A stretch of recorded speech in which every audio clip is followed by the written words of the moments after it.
So some of you have asked me to show you how to split fatwood matchsticks from a raw piece of fatwood. Here on my board, which is just a piece of plywood that I used to split on the edge of a table, I've got a piece of fatwood. This is a raw piece. It's 12 inches long or so.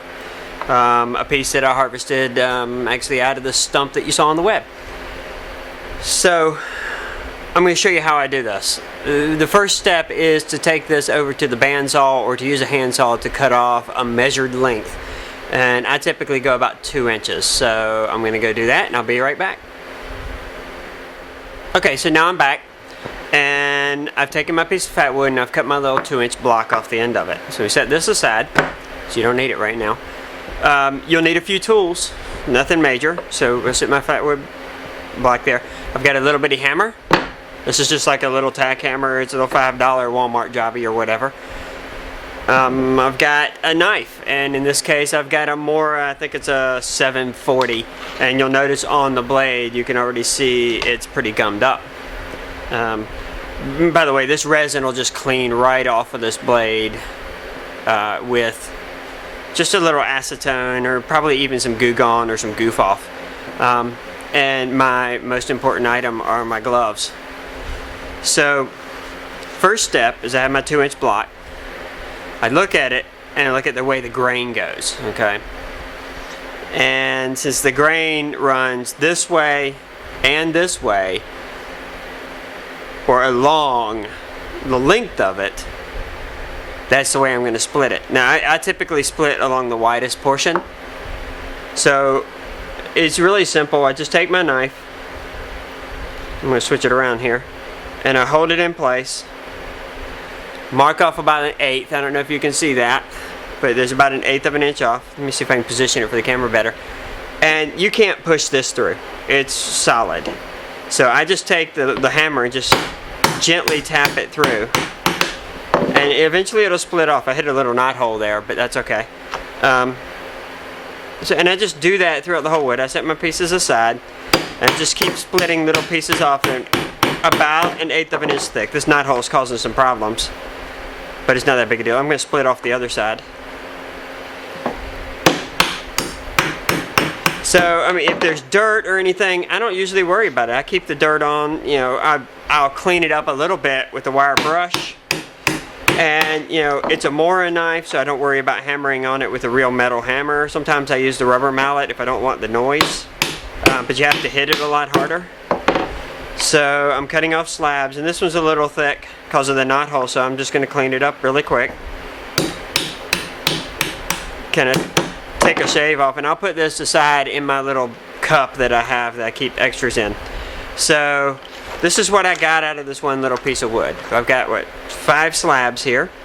They all have the knot running through them, so I'm just going to pick a slab and get it nice and flat on the bench, and then at the edge of my block I just kind of line it up 1/8 of an inch, and sometimes you can do this without a hammer. So I hold down the front of the blade and I'll just roll it back, and look, there's my first little matchstick, and I just keep doing that until I get all the way through and it falls on the floor.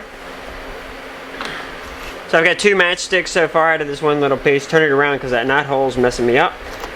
3, 4, 5, and where the knot hole was, I got 2 little pieces. It's good wood for starting fires and such, but I'll use it out in my fire pit.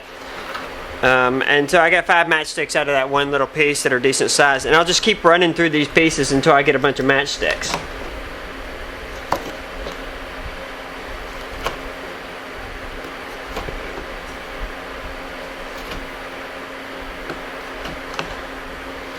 So there's nothing complex about this at all. I just keep running through. Like, that piece isn't great, so I'll set it aside. If you can't find fatwood in your vicinity because of where you are in the country or the world, you can buy fatwood at most good barbecue or fireplace stores. Just be careful and make sure it actually smells like pine resin and not and doesn't feel like wax. It should be sticky to the touch. So again, I'm just keep splitting. A couple in here. I mean, this isn't the best piece. This is kind of the remnants of that one log. This is a piece I split. It could be a little bit smaller. It could be thinner. So I might split it. Sometimes if the slab's too thick the other way, once I split off a match, I'll split it horizontally afterward.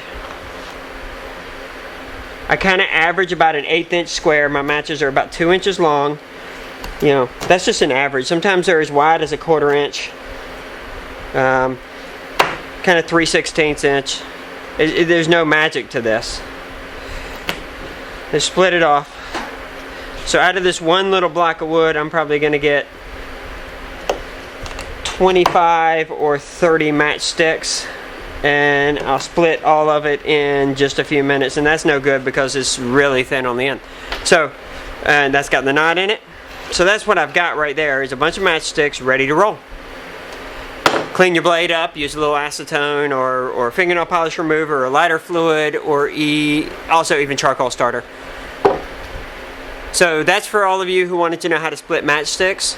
I don't cut them on the bandsaw. All I do is cut length on the bandsaw because it gums up the saw, and you don't have to have a bandsaw. You can use a handsaw, you can use a circular saw, you can use a jigsaw, you can use a tree saw, you can use a hacksaw. Anything you got, you can cut your length off.